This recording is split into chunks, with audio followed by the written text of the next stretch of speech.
Bismillahirrahmanirrahim. Welcome to the series History, Science, and Faith in Islam. It is designed to foster a renewal of faith based on knowledge. Today's session is about Mansa Musa, king of the great Mali Empire. Embracing an area more than 500,000 square miles, the Kingdom of Mali was undoubtedly one of the richest and most prosperous on earth in the 14th century.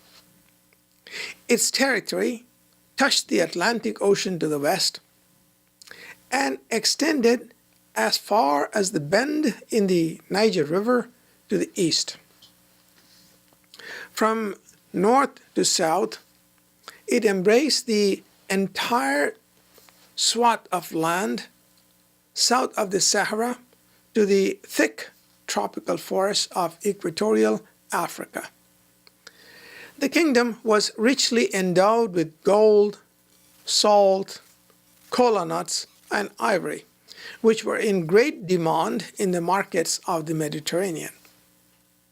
But above all, it was endowed with gifted and far-sighted rulers like Mansa Musa. From our perspective, the important element in Mali was that it was Muslim. This fact made it an integral part of the vast Islamic world. Trade and ideas flowed freely between Mali, North Africa, Spain, Egypt, and Arabia. Muslim traders plied the desert with their caravans carrying brass work from Spain, brocades from Egypt, precious stones from India, and returned with gold, salt, kola nuts, and ivory. More important was the flow of ideas and scholars.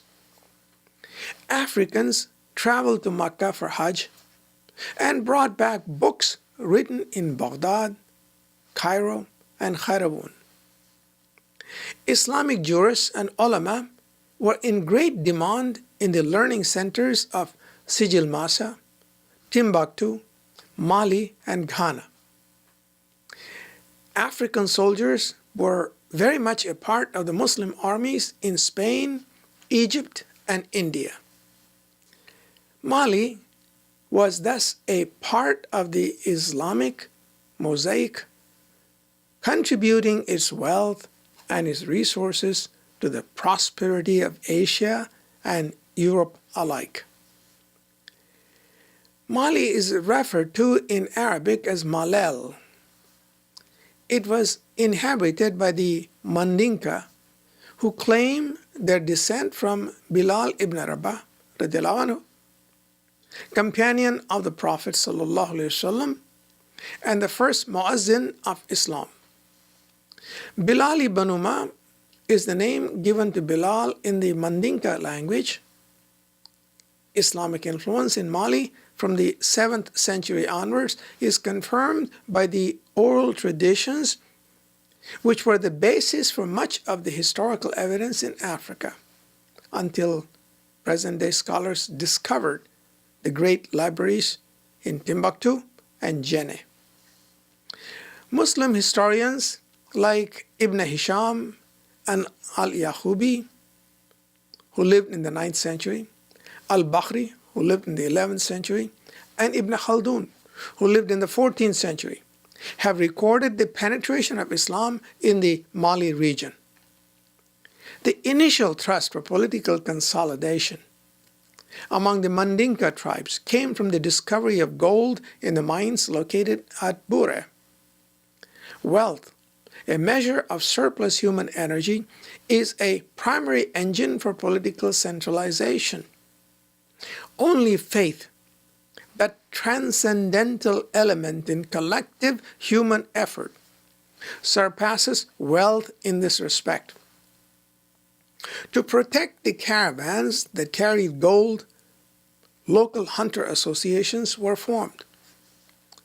These were loose military groupings directed towards a common goal, namely the protection of trade routes. It was not until the reign of Sundayata that the Mandinka forged the political union that gave birth to Mali. Sundayata, who ruled from 1230 to 1255, is known in the Mandinka language as Mari Jata. According to some sources, Sundayata was born into a Muslim family. According to others, such as Ibn Khaldun, he accepted Islam as an adult. The Mandinka were under continuous military pressure from a rival tribe, the Susus, in the year 1230. In a series of military engagements, Sundayata defeated Sumanguru, king of the Susus. Following this decisive victory, the kings and chiefs of the Mandinka gathered together and swore their allegiance to Sundayata. Tradition records that Sundayata wore a Muslim dress on this historic occasion. Henceforth, Islam was to provide the universal cohesive force for the Mandinka, transcending their allegiance to tribe and region. The Mali Empire was born. Mansa succeeded his father Sundayata. The word Mansa or Mansu in Mandinka means king. Uli is a local pronunciation of Ali. Uli extended the borders of Mali in every direction. To the north, he added the important trading centers of Bolata and Timbuktu. To the east, he added Gao. To the west, he expanded into Senegal and Gambia, reaching the Atlantic Ocean.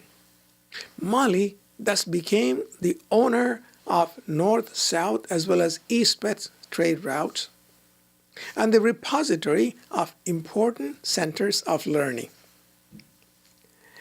After Mansa Uli, who died in the year 1285, Mali went through a period of turbulence over issues of succession. When the turbulence died down, Mansa Musa, perhaps the most able and best known of Mali monarchs, ascended the throne in 1307. Mansa Musa, who ruled from 1307 to 1337, consolidated the administration of the state, encouraged trade, and protected trade routes. In 1324, he performed his Hajj. According to Ibn Khaldun, he took with him an entourage of 12,000. Some writers claim his entourage was as large as 72,000. The Malians were rich and carried with them a plentiful supply of gold. They spent so much of it during their trip that the price of gold fell in North Africa and Egypt, and the price of commodities increased, causing considerable inflation.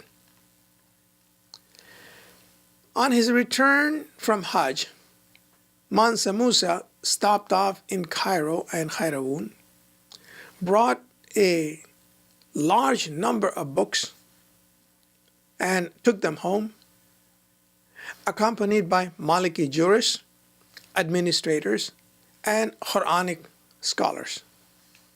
He richly endowed the African universities in Balata, Timbuktu, and Gao, built mosques, patronized scholarship, encouraged mass education, and established close relations with the Muslim powers of North Africa and the Mamluk sultans of Egypt, who at that time was Nasiruddin Muhammad, who ruled from 1309 to 1340.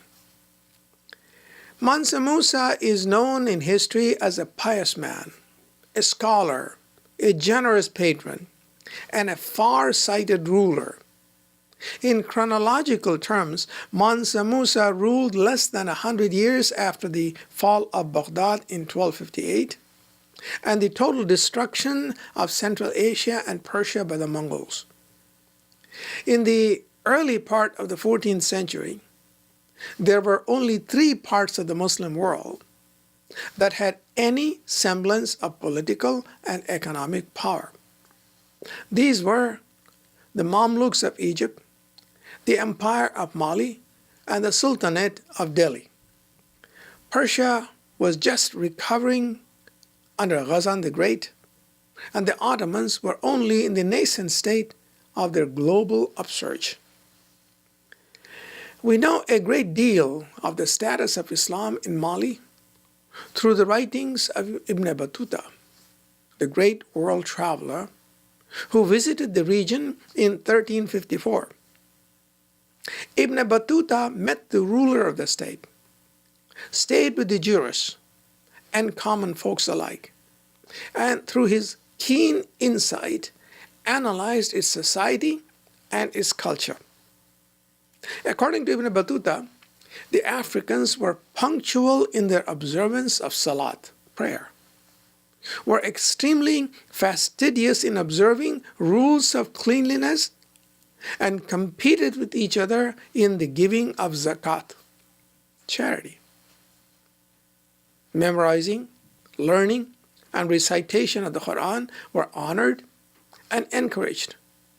Poetry and culture flourished, and women enjoyed dignified freedom unequaled in the Islamic world at that time. Some scholars, like Ivan van Sertima, in his book They Came Before Columbus, have asserted that the Africans were the first to discover America. Recent research into the historical records of the period has confirmed this assertion.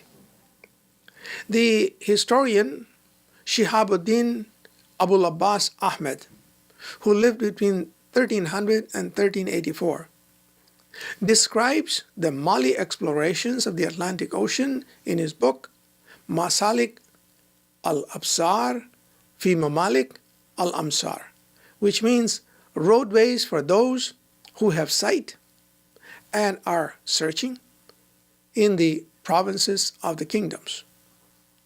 Empirical evidence to support pre-Columbian contacts between Africa and America is abundant. African sculpture in the West Indies is a replica of similar work in West Africa. The ocean currents from the coast of Senegambia to the Indies and the coast of Brazil would make such a journey plausible. But the mere presence of ocean currents does not bring about monumental historical events like the discovery of a continent. Such events require foresight, planning, and most important, capital and material resources. Mali possessed such resources in abundance. It was so rich, in fact, that it could disturb the money supply in the Mediterranean world. It had an abundant supply of wood in Senegambia with which to build large ships. It had tremendous human resources in a vast and far-flung empire. And its rulers were far-sighted with a global vision. If the Africans did visit the American continent, it must have been during the period of Mansa Musa.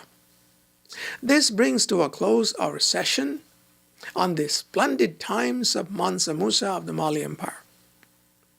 In the next session, inshallah, we'll cover the life and times of another remarkable ruler, Askia Muhammad of the Songhai Empire.